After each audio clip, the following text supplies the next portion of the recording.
Ang mga active volcanoes po dito sa atin sa Pilipinas na pwedeng sumabog anumang oras dahil ito po ay ang mga active volcanoes. Unahin po natin ang Taal Volcano. Last po siya nag-erupt noong January 12, 2020. Noong January 12, 2020, ang Taal ay nagkaroon ng phreatomagnetic eruption na nangyayari kapag ang magma o yung molten rock ay tumama sa tubig.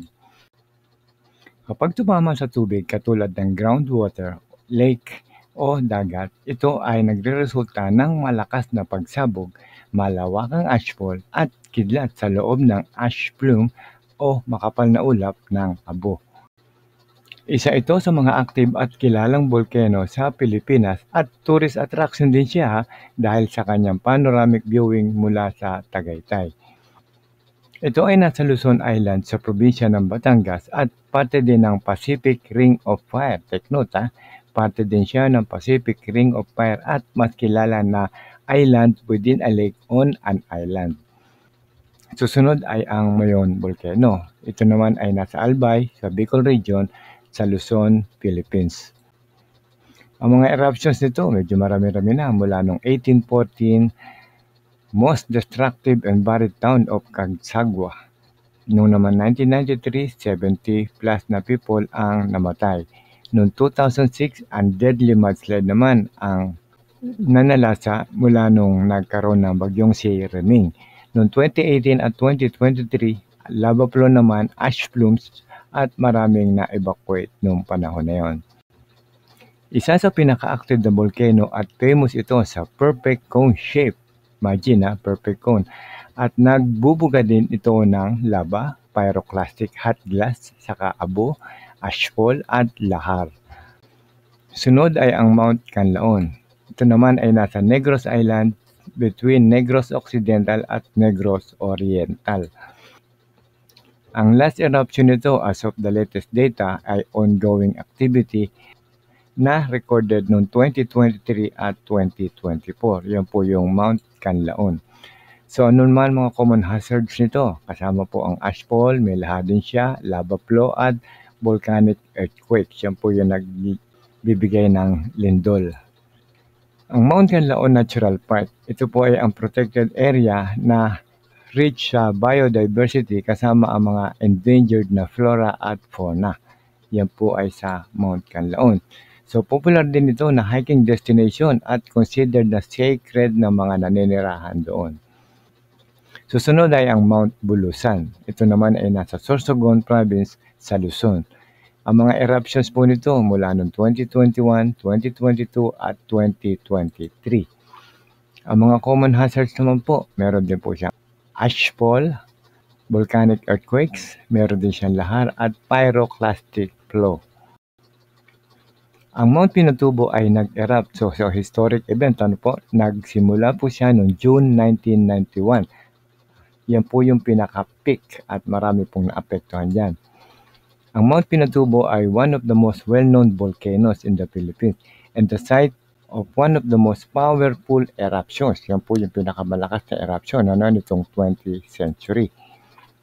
Ang namatay po dyan ay umabot ng 800, mostly due to collapsing of roofs. Yung mga natabunan po na mga ashfall, tapos bumagsak po yung kanilang bubong. At yung lahar flow na release na 20 million tons ng sulfuric o sulfur dioxide.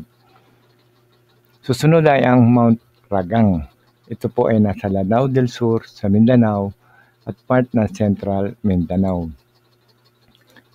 Ang Mount Ragang ay active volcano at ang last eruption nito ay noong 1916. Close to Lake Lanao are vital resources for Mindanao, part of the region that includes several other volcanoes such as Mount Makaturing, Mount Latukan, at saka Mount Parker. Magkakasama po sila doon. So Mount Didicas, hindi masyadong famous sa akin, baka sa inyo, kilala nyo, pero ito po ay nasa Philippine Sea, sa northeast of Luzon sa province po ng Cagayan. Pero ang status po nito ay active. Active po siya, so anytime pwede po siya sumabog. Nasa Philippine Sea po kasi siya at nasa northeast ng Luzon sa province ng Cagayan. So nag-erupt po siya noong 1857, noong 1900, noong 1950, 1969 at saka 1978. This eruption has generally been explosive. Sabihin, sumasabog po talaga siya. So very active po yung Mount Didicas. Siya po ay isang submarine volcano. Nasa dagat po kasi siya, no? And has formed a volcanic island. First recorded eruption 1773. Susunod naman ay ang Mount Babuyan na nasa Babuyan Island sa Cagayan Province sa Northern Luzon. Ang status po niyan ay active volcano at ang mga recorded eruptions po niya simula po noong 1831, 1860, 1913, 1917 saka 1924. Though it has not erupted in nearly a century, so matagal na rin po hindi siya nag-erupt, no? But still classified as active. Ibig sabihin, active pa rin po siya hanggang ngayon due to past eruption and seismic activity. The island is a part of Babuyan Island group of islands, including kasama po ang Camiguin Norte, Didicas, Calayan, Dalupiri. The island is reachable only by boat mula sa Claveria o kaya ay sa Apari. And then susunod naman ay ang Mount Banahaw. Ito kilala na rin po ito, no? Ito po yung borders ng Quezon sa kanan Laguna provinces sa Luzon Island. Part po siya ng Calabarzon. Ang Mount Banahaw ay potentially active. So ang last eruption po nito ay noong pong 1843 with some earlier reports in the 18th century. Ibig sabihin, meron ng eruption na buo na hindi lang na-record pero ang estimated po niya is 1843. Ang Mount Banahaw ay dineclare po na protected landscape and watershed area at kinukonsider po ngayon na holy mountain. Diyan po ginaganap ang mga pilgrimage at madalas na gawin ito during Holy Week. At popular din po siya na hiking destination. Susunod naman ay ang Mount Hibok-Hibok. So ang location po nito ay nasa Camiguin Island sa Northern Mindanao. Kasali po siya sa Bohol Sea, just off coast of Misamis Oriental. So ang status po niya ngayon, active po yan. So pwede sumabog anytime pero matagal na po, no? Simula po noong 1951 hanggang 1953. Pero ito po ang pinaka most destructive and deadly. Mount Hibok-Hibok po yan.